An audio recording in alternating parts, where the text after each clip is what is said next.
జరిగిన అరాచకం అంతా ఇంత కాదు. మనం అందరం కూడా చూస్తున్నాం.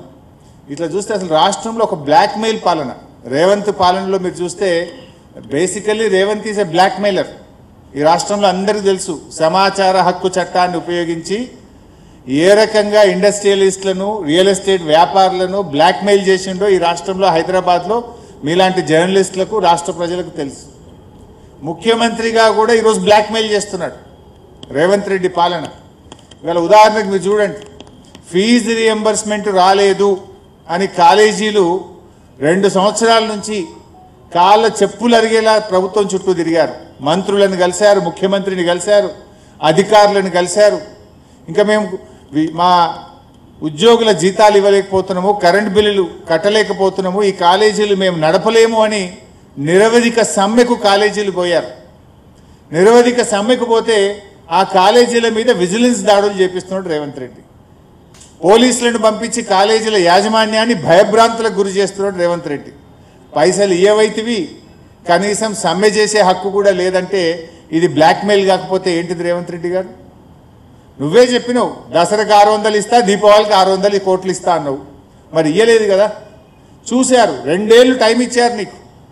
అదే బీఆర్ఎస్ ప్రభుత్వం 6 ఏళ్ళు మా 9.5 సంవత్సరాల పాలనలో 19,500 కోట్లు ఫీజు రియంబర్స్మెంట్ మేము చెల్లించాం. వైఎస్ఆర్ గారు ప్రారంభించిన పథకమైన ఇది మంచి పథకమని మా ముఖ్యమంత్రి ఆనాడు కేసీఆర్ గారు ఈ పథకాన్ని కొనసాగించినాం. కరోనా వచ్చినా నిధులు విడుదల చేసినాం. మరి మీ కాంగ్రెస్ పార్టీ, మీ వైఎస్ఆర్ అని చెప్తావు కదా, నువ్వు 2 ఏళ్లలో 2 రూపాయలు ఎందుకు ఇవ్వలేదు అంటే ఇలా బ్లాక్మెయిల్కి పాల్పడుతున్నాడు. వాళ్ళు న్యాయబద్ధంగా రావాల్సిన ఫీజు రియంబర్స్మెంట్ డబ్బులు ఇవ్వమంటే ఇలా బ్లాక్మెయిల్ రాజకీయాలకు రేవంత్ పాల్పడతా ఉన్నాడు. ఇలా కాలేజీలు బంద్ అయినాయి.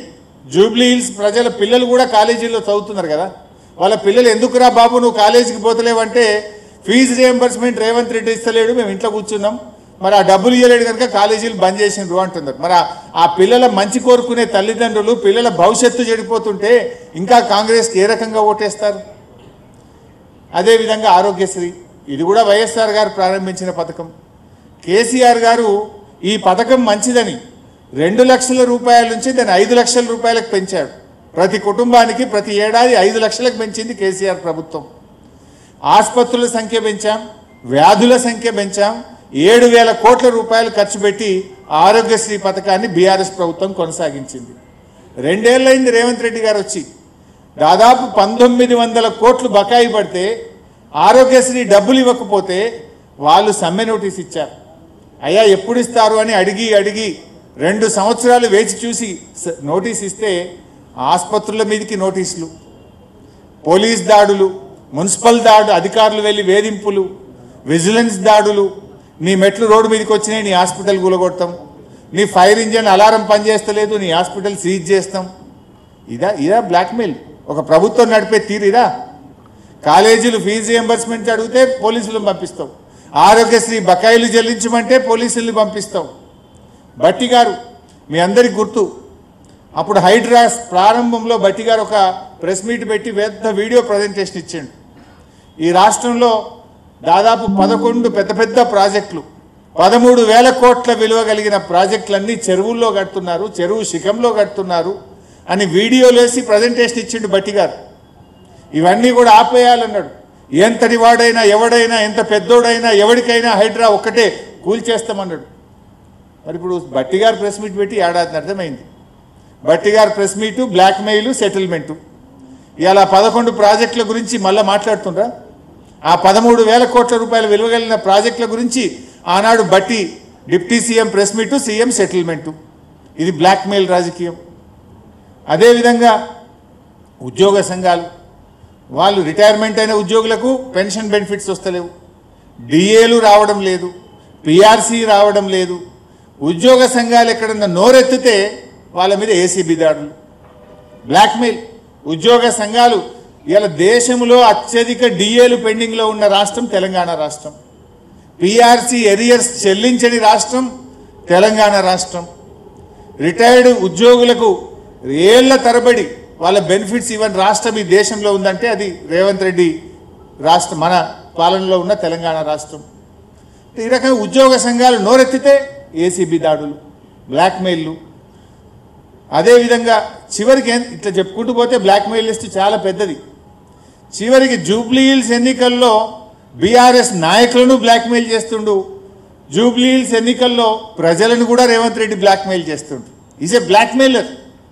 ఒక ముఖ్యమంత్రి 2 ఏళ్లలో నేను ఈ పని చేశాను, నా ప్రభుత్వం ఇంత మార్పు తెచ్చింది, ఇది మా గుణాత్మకమైన మీ జీవితాల్లో తెచ్చిన మార్పు అని ఓట్లు అడగాలి. కానీ రేవంత్ రెడ్డికి చేసిందేమీ లేదు, చెప్పుకోవడానికి అంతకంటే లేదు. కనుక అదే బ్లాక్మెయిల్ మైండ్ సెట్తో ఉన్న ఈ ముఖ్యమంత్రి ఇవాళ జూబ్లీ హిల్స్లో బీఆర్ఎస్ నాయకులను, నువ్వు బీఆర్ఎస్ నాయకులు కాంగ్రెస్లో చేరకపోతే నీ ఇల్లు కూలగొడతాం, నీ వ్యాపారాలు దెబ్బతీస్తాం, నిన్ను ఇంకేదో చేస్తాం అని ఇవాళ బీఆర్ఎస్ కార్యకర్తల మీద, నాయకులను వేధింపులకు గురి చేసే ప్రయత్నం చేస్తున్నాడు. చివరికి ప్రజలతో కూడా ఏమంటున్నాడు, మీరు కాంగ్రెస్ కోటేయకపోతే మీ రేషన్ షాప్ బంద్ అవుతుంది, మీ పెన్షన్ బంద్ అవుతుంది. నీ అయ్యే జాగిరా, నువ్వెవరి బంద్ చేయడానికి? This is democracy. నీ ఇంట్లోకి వెళ్ళి ఇస్తున్నావా, నీ నాయన డబ్బులు ఇస్తున్నావా? ప్రజల సొమ్ము ప్రజలకు ఇస్తుంది, ఇది ప్రభుత్వం బాధ్యత. కానీ ఇలా ముఖ్యమంత్రి ఏంటంటే ఓటమి భయం పట్టుకున్నది, చెప్పుకోవడానికి ఏమీ లేదు. అందుకే ఇలా రేవంత్ రెడ్డి బ్లాక్మెయిల్కు పాల్పడతా ఉన్నాడు, ప్రజలను బెదిరించే ప్రయత్నం చేస్తూ ఉన్నాడు. ప్రజాస్వామ్యంలో బెదిరింపులకు తావులేదు, స్కీములు బంద్ చేస్తా అని చెప్పడానికి అవకాశం లేదు. ఇది కేవలం నీ ఓటమి భయంతో, ఫ్రస్ట్రేషన్తో ఇవాళ ముఖ్యమంత్రి గారు బ్లాక్మెయిల్కి పాల్పడతా ఉన్నాడు. అంటే రేవంత్ పాలన ఈజ్ ఏ బ్లాక్మెయిల్ గవర్నమెంట్. దీన్ని ప్రజలు గమనించాలని చెప్పి కూడా నేను కోరుతా ఉన్నా. ఈ బ్లాక్మెయిలర్కు జూబ్లీ హిల్స్ ప్రజలు గుణపాఠం చెప్పాలని చెప్పి కూడా నేను ఈ సందర్భంగా కోరుతా ఉన్నా. ఇకపోతే అన్ని అబద్ధాలే, అభివృద్ధి ఆగిపోతుంది అంటున్నారు. నువ్వు కంటోన్మెంట్లో కూడా ఇదే డైలాగ్ కొట్టినావు. కాంగ్రెస్ గెలిస్తే 4000 కోట్లతో అభివృద్ధి చేస్తా అన్నాడు రేవంత్ రెడ్డి గారు. చాలా విషయాలు చెప్పారు. 6000 డబుల్ బెడ్రూమ్ ఇల్లు కడతామన్నాడు. నేను రేవంత్ రెడ్డి సవాల్ చేస్తున్నా, ఆ రోజు కంటోన్మెంట్ ఎన్నికల్లో ఇదే హౌసింగ్ మంత్రి పొంగిలేటి గారు వెళ్ళి కాంగ్రెస్ గెలిస్తే 6000 డబుల్ బెడ్రూమ్ ఇల్లు కడతామన్నారు. ఒక్క ఇల్లు కట్టారా కంటోన్మెంట్లో? ఎక్కడ కట్టారో చూపియండి, మేము రావడానికి సిద్ధంగా ఉన్నాం. కంటోన్మెంట్లో మీరు ఆ రోజు 23 కోట్లతో స్పోర్ట్స్ కాంప్లెక్స్ కడతామన్నారు. ఎక్కడ కట్టారో చెప్పండి, పోదాం చూద్దాం స్పోర్ట్స్ కాంప్లెక్స్ ఎక్కడ కట్టినరో.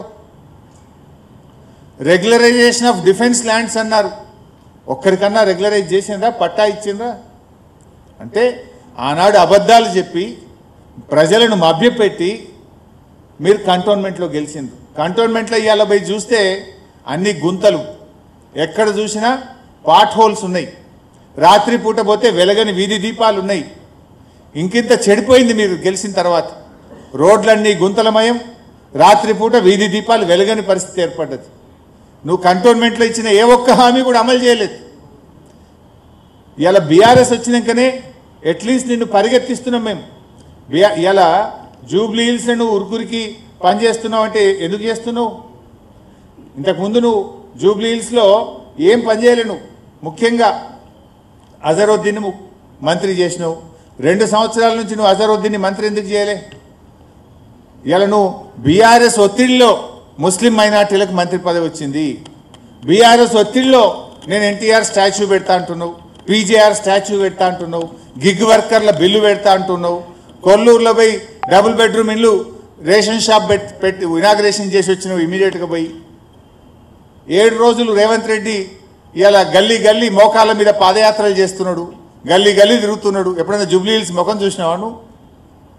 ఇవాళ సినీ కార్మికులను, ఆ రోజు సినిమా యాక్టర్లను జైళ్ళలో పెట్టిన నువ్వు ఇవాళ సినీ కార్మికుల దగ్గరికి పోయి వంగి వంగి దండాలు పెడుతున్నావు. ఇట్లా చెప్పుకుంటూ పోతే ఇవన్నీ ఎవరి వల్ల జరుగుతున్నాయి? ప్రధాన ప్రతిపక్షంగా బీఆర్ఎస్ ఒత్తిడి వల్ల, బీఆర్ఎస్ గెలుస్తుందనే భయం వల్ల ఇవాళ నీకు ఇవన్నీ జరుగుతూ ఉన్నాయి. 2 సంవత్సరాలు ఇవేవి నీకు ఎందుకు గుర్తుకు రాలే? 2 ఏళ్లలో నువ్వు మైనార్టీలకు ఎందుకు మంత్రి పదవి ఇవ్వలే?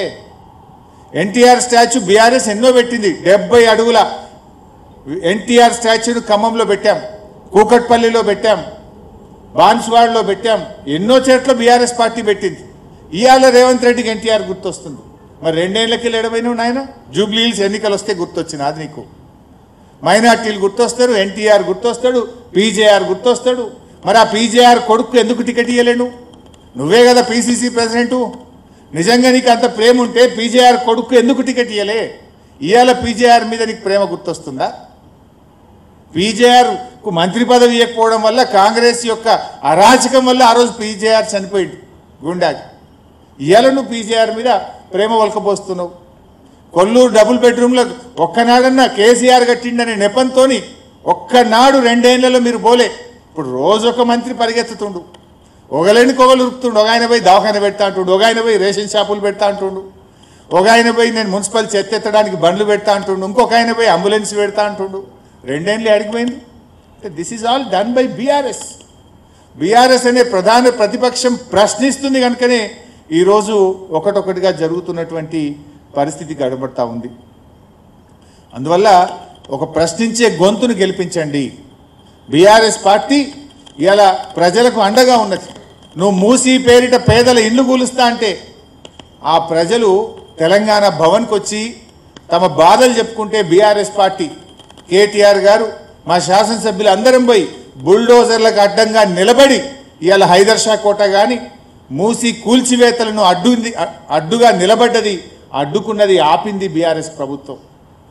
సో అందువల్ల ఒక ప్రశ్నించేటువంటి దాన్ని మీరు గెలిపించండి, ప్రజల పక్షాన నిలబడేటువంటి పార్టీని గెలిపించాలని మేము ఈరోజు అందరినీ కూడా కోరుతా ఉన్నాం.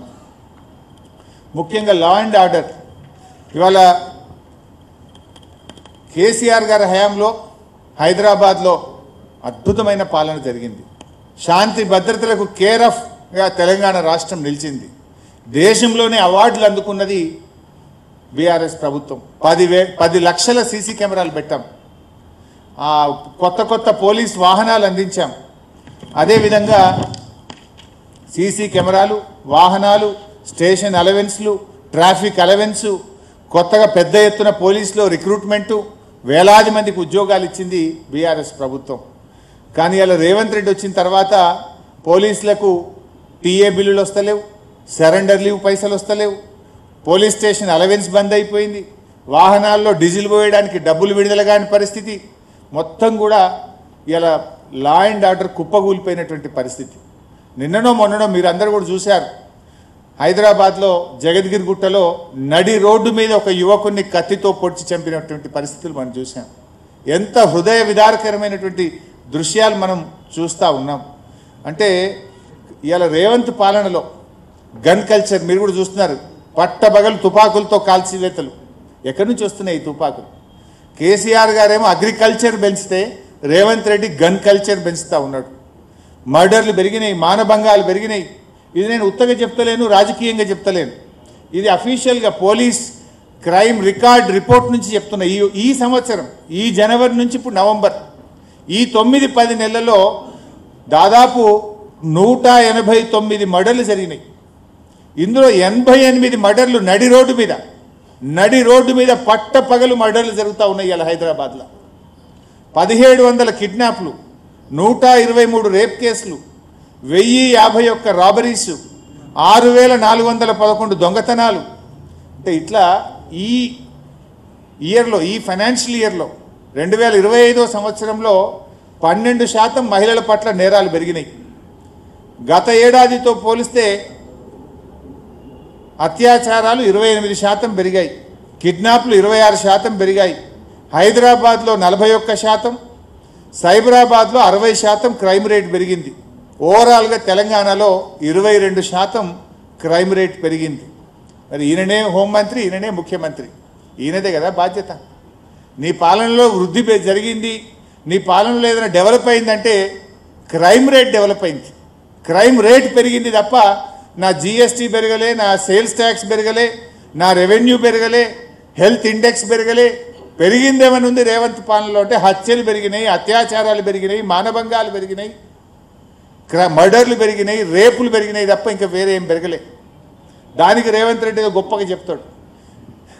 జోక్ ఏంటంటే ముఖ్యమంత్రి గారు పొద్దున్న లేస్తే సెక్రటరియట్ పోకుండా ఎక్కడ కూర్చుంటాడంటే పోలీస్ స్టేషన్, మన రేవంత్ రెడ్డి గారు సెక్రటరియట్ బోర్డు ఎడ కూర్చుంటాడు, పోలీస్ కమాండ్ కంట్రోల్ రూమ్లో కూర్చుంటాడు.